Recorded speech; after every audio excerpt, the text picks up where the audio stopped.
Hello friends, நம்ம ஹாஸ்பிட்டலில் இதெல்லாம் இருக்கா? இவர் யாருன்னு பார்ப்போம். இப்போ தான் புதுசாக வச்சுக்கிறாங்க. நான் வேலை செஞ்சப்போ நான் வேலை செஞ்ச ஹாஸ்பிட்டலு. வேலை செஞ்சப்போ இதெல்லாம் கிடையாது. இவர் யாருன்னு தெரியல. நான் சர்ச்சை பண்ணி இவர் யாருன்றதை நான் சொல்கிறேன் உங்களுக்கு. ஓகேவா ஃப்ரெண்ட்ஸ்? இதெல்லாம் நம்ம ஊர் ஹாஸ்பிட்டலில் இருக்குதா? இல்லைல்ல. ஆனால் நீங்கள் அதெல்லாம் பார்த்துட்டு இங்கே வந்துடக்கூடாது. மறுபடியும் சொல்லுவேன், உதச்சி கேட்டாலும் சொல்லக்கூடாதுன்னு சொல்கிற மாதிரி, உதச்சி கேட்டாலும் இங்கே வரக்கூடாது. நம்ம ஊர்லேயே ஒழுங்காக எல்லாம் நல்ல பிள்ளையாக இருக்கணும். சூப்பரான பூ தான், எப்படி மெயின்டைன் பண்ணுறாங்கன்னு தான் தெரியல. மெனிஃபிக், நீ வாடி என் செல்லா குட்டி. வாவ், சூப்பர் என் செல்லா குட்டி. How is it? Oh, what's your name? You know? எனக்கு இந்த பூவெல்லாம் பார்த்தா பைத்தியம். அதான் சாப்பிடாம கூட இந்த பூவை பார்த்து உட்காந்து பண்ணாங்க.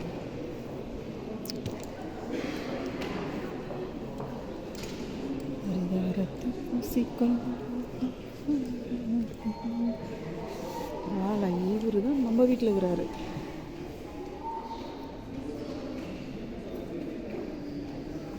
இவரு நம்ம வீட்டில் இருக்கிறாரு.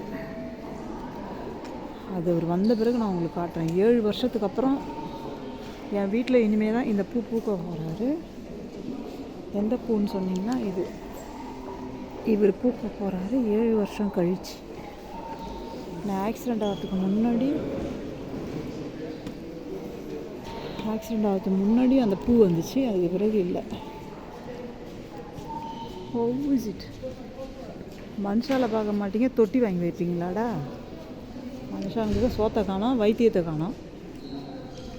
இவங்களுக்கு தொட்டி வாங்கி வைக்கிறானுங்க. இப்போ மனித உயிர்கள் முக்கியம் இல்லை, தொட்டிகள் தான் முக்கியம். இந்த தொட்டி நாளைக்கு போய் சண்டை போடுமா? ஒரு பார் வந்ததுன்னா இந்த தொட்டியாக போய் சண்டை போடும்? அப்சலிமாப்பா கிடையாது. இந்த இது நம்ம மெனிஃபிக்.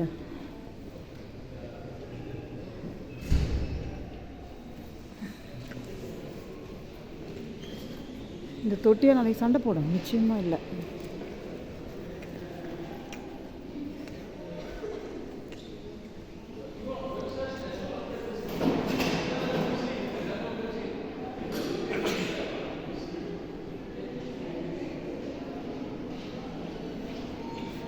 என்ன வரைய பூன்னே தெரியல.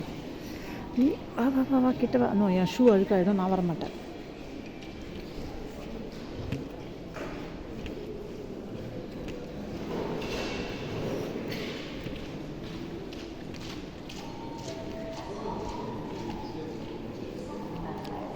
ஸோ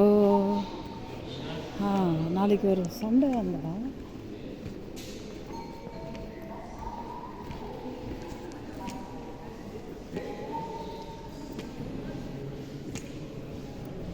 மனுஷன் தான் வந்து சண்டை போடுவாங்க. இந்த தொட்டியும் வந்து சண்டை போடாது. ஸோ நான் ஒரு நாட்டு பிரசிடெண்ட்டாக இருந்தால் என் மக்களை தான் ஃபஸ்ட்டு கன்ஸ்ட்ரக்ஷன் பண்ணுவேன். ஏன்னா அவங்க தெம்பாக இருந்தால் தான் நாளைக்கு ஒரு சண்டை வந்து அவங்க சண்டை போடுவாங்க. தொட்டியும் பூவும் வாங்கி வச்சுனா தொட்டி வராது நாளைக்கு காலையில். ஸோ மனிதர்களை கன்ஸ்ட்ரக்ஷன் பண்ணணும். நெக்ஸ்ட்டு தான் அழகுபடுத்துறதுலாம்.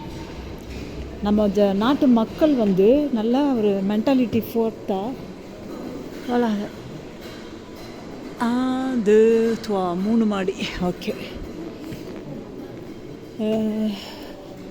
நம்ம நாட்டு இது என்ன சொல்கிறது, நான் பிரசிடெண்ட்டாக இருந்தால் என் மக்களை தான் நல்லா பார்த்துக்குவேன். ஏன்னா மக்கள் ஸ்ட்ரென்த்தாக இருக்கணும். ஸ்ட்ரென்த்தாக இருந்தால் தான் எல்லாத்தையுமே சமாளிக்கலாம்.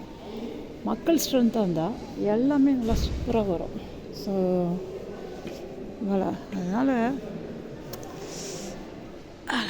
அதனால் வந்து எப்போவும் மக்களை வந்து நல்லா வச்சுக்கணும். அப்புறம் தான் தொட்டி சொட்டி எல்லாம் என்ன நான் சொல்கிறது ஃப்ரெண்ட்ஸ். ஸோ மக்களை கன்ஸ்ட்ரக்ஷன் பண்ணணும்.